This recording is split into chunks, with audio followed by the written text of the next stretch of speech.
جو لوگ جنات کے وجود پر یقین نہیں رکھتے در حقیقت وہ جاہل اور کم عقل ہوتے ہیں، اور ایسے لوگوں کو جنات اپنا آپ ضرور دکھاتے ہیں۔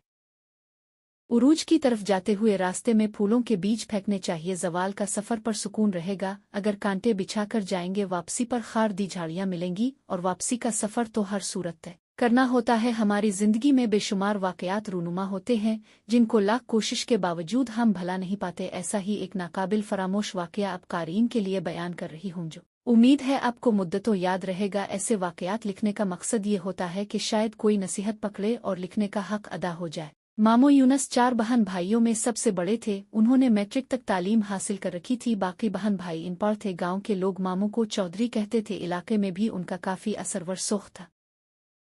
ناظم سے ان کی دوستی تھی، نانا کی 40 ایکڑ اراضی تھی جو نانا کی وفات کے بعد انہوں نے پٹواری اور تحصیلدار سے ساز باز کر کے اپنے نام کروائی۔ جب دوسرے بہن بھائیوں کو پتہ چلا تو وہ اپنے حصے کی زمین مانگنے لگے۔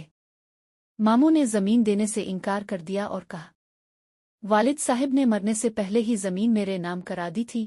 چاچو گاؤں کے چند بڑوں کو لے کر اس کے پاس گئے، انہوں نے ماموں کو بہت سمجھایا، یہ آپ کے سگے بہن بھائی ہیں، آپ کے والد کی زمین نے اب سب کا برابر کا حصہ بنتا ہے، اپنے بہن بھائیوں کو ان کے حصے کی زمین دے دو، یہ بھی خوش ہو جائیں گے اور اللہ بھی راضی ہو جائے گا۔ مگر کوشش کے باوجود ماموں نے مانے اپنی ضد پر قائم رہے۔ یہاں سے مایوس ہو کر انہوں نے عدالت کو دروازہ کھٹکھٹا، آپ نے اثر و رسوخ کی بنا پر وہ عدالتی جنگ بھی جیت گئے۔ اب وہ 40 ایکڑ زرعی زمین کے تنہا مالک تھے۔ ماموں کا ایک ہی بیٹا تھا جو شہر میں تعلیم حاصل کر رہا تھا، ایک منشی رکھا تھا جو ہونے والی آمدنی کا حساب کتاب کرتا تھا۔ زمینوں سے اچھی خاصی آمدنی ہو رہی تھی۔ 40 ایکڑ زمین میں 2 ایکڑ زمین غیر آباد تھی، یہاں ایک پرانی قبر تھی۔ لوگوں کا خیال تھا اس قبر میں اللہ کا نیک بندہ دفن ہے یا کوئی غیر مری مخلوق رہتی ہے، جس وجہ سے چودھری یونس کی فصل دوسرے لوگوں سے زیادہ اوسط دیتی ہے۔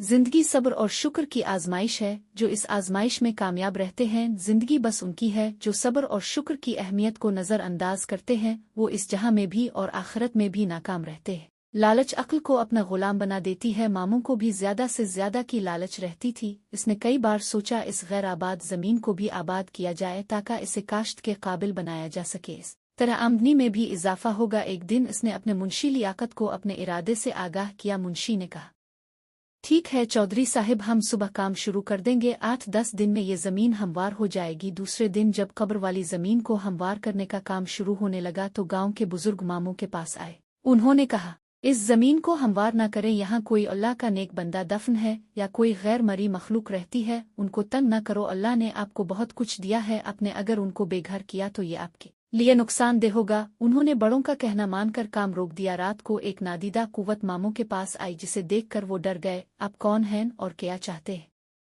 میں کوئی بھی ہوں، آپ کو اس سے کیا غرض؟ آپ کو یہ بتانے آیا ہوں کہ آپ کی غیر آباد اور بنجر زمین ہمارا مسکن ہے، اپنے جو اسے ہموار کرنے کا منصوبہ بنایا ہے اسے اپنے ذہن سے نکال دے، اگر آپ نے ایسا نہ کیا تو آپ کا بہت نقصان ہوگا، آپ کی زمینوں کی آمدنی بھی ختم ہو سکتی ہے۔ یہ کہہ کر وہ کمرے سے نکلا اور فضا میں تحلیل ہے کر ماموں کی نگاہوں سے اوجھل ہو گیا۔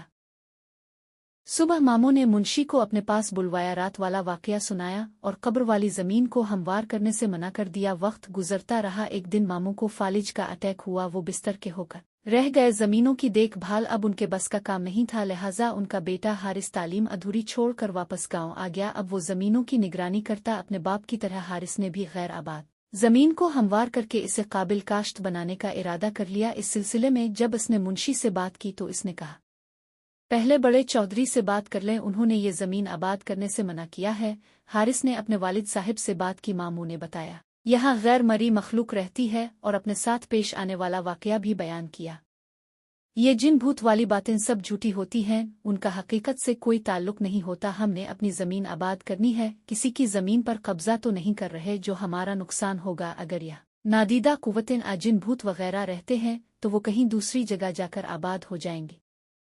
حارث کی باتیں سن کر ماموں پریشان ہو گئے، انہوں نے اپنے بیٹے کو بہت سمجھایا مگر وہ نہ سمجھا۔ منشی نے بھی اس کا حوصلہ بڑھایا، پھر جیسے ہی ٹریکٹروں نے کام شروع کیا، مغرب کی طرف سے کالی گھٹا اٹھی، دیکھتے ہی دیکھتے اس نے پورے گاؤں کو اپنی لپیٹ میں لے لیا۔ ہم طرف گرد و غبار اور اندھیرا چھانے لگا۔ اس طوفان سے صرف مسجد محفوظ تھی، پھر قبر والی جگہ پر زوردار دھماکہ ہوا، کام کرنے والے ٹریکٹر قلا باز کھاتے خوش پتوں کی طرح دور جا کر گرے۔ یہی حال ڈرائیوروں اور کام کرنے والے مزدوروں کا تھا۔